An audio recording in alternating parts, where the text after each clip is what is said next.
আহি গৈছে গতিকে 1,26,00,000 টকা আপোনাৰ হিচাপত আমাৰ কি আহি গৈছে হয়নে গতিকে সেইকাৰণে 1,26,00,000 টকা হিচাপত মিলিছে মানে আমাৰ অংকটো কি শুদ্ধ এয়াই বিডিপি আপোনালোকে এক্সপাৰ্ট মই আইডিয়াটো দি দিছো আপোনালোকে জানে আপোনালোকে বিডিপি ধুনীয়াকৈ বনাই দিব পাৰিব গতিকে তাৰ পিছত আমি কি আহিলিটো আমি পাই গ'লো হেৰিৰ হিচাপ এতিয়া আমি ব্যৱসায়ৰ ফালে আগবাঢ়িম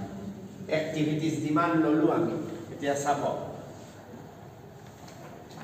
টোটেল ডিমান্ড লৈ ললো এক্টিভিটিজৰ কিমান আছে আমাৰ হয়নে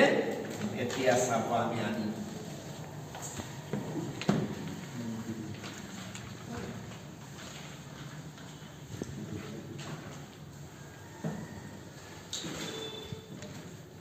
এতিয়া চাব দেই এতিয়া ব্যৱসায়টো আমি ডিমান্ডটো চাই ললো এতিয়া ডিমান্ডটো চোৱাৰ পিছত আমি এতিয়া চাব যাব লাগিব কি যে আমাৰ কেপাসিটি কি ফাইনান্সিয়াল কেপাসিটি আমাৰ আছে নে না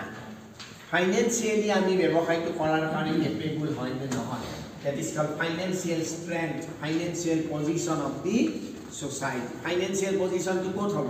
তানে সব বিজনেস টু কৰিবলৈ আমাৰ ওয়াৰ্কিং ক্যাপিটাল আছে নে নাই যেটো টকাৰে ব্যৱসায় কৰা হয় এই টকাটো কি বুলি কয় ইংৰাজী ওয়াৰ্কিং ক্যাপিটাল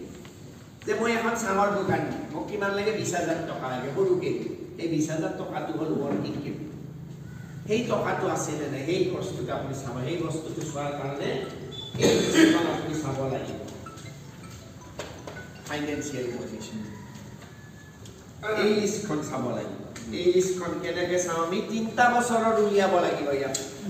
হা আমি 3টা বছৰৰ কাৰণ ব্যৱসায়টো আমি 3টা বছৰ কৰিলাম চাব দেই এতিয়া এইখিনি গ'ল এইখিনিলৈকে বুজি পাইছে তো ক্লিয়াৰ কোনো অসুবিধা নাই